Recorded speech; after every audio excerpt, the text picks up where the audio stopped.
what seems to me one of the things you did as editor of SAQ is to, both give a regularity and coherence to the journal, and also to expand its scope, like expand it from really a Duke community authorship to a much broader national and, for some issues, international basis.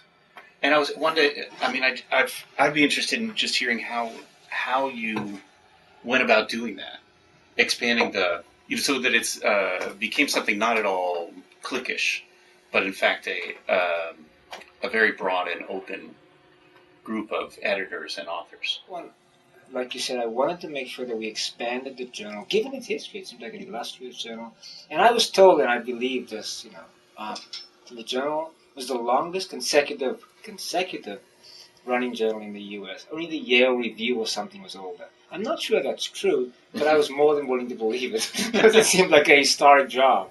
So I wanted to take that history and do something with it, which is to say, to make the journal sort of aggressively theoretical, politically interventionist, and to give it a Duke base without restricting it to the Duke community.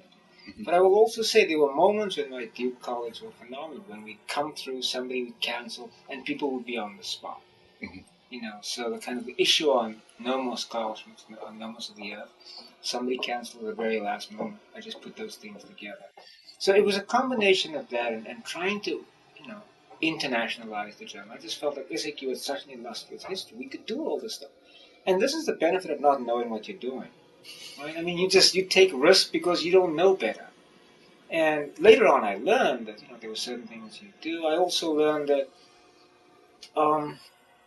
it's really an opportunity not only for political intervention or for taking philosophical and theoretical risks, to be innovative, but it was an opportunity, I think, as you say, to create a community. An SAQ community where people felt like this is a journal I can publish. Right. So, as I understand it, that the original editor, an historian who worked on the history of slavery and race relations, quickly, so in the early 20th century, quickly found himself at odds with North Carolina politicians who were leading a movement to ask for his removal from the faculty at Duke. So, in a way, one of the things that seems to me the founding moment of the journal is one of a kind of academic political engagement, and even such that puts the editor in trouble. I'm interested in how that, in what ways we can live up to that founding moment of the journal. And because it's not just, of course, a political engagement. It's one that's grounded in a certain kind of scholarship and academic perspective, but nonetheless with a serious political engagement that can at times cause difficulties. Yeah. So how do you think it is that we can, or that the journal does now, in a way, live up to that legacy? SAQ has been, and I've said this to myself many times, the most important political thing I've done in this country in the 21 years I've been here. One, I think, is to accomplish some of the things you pointed out, which is to sort of open it to to the world, right? Mm-hmm.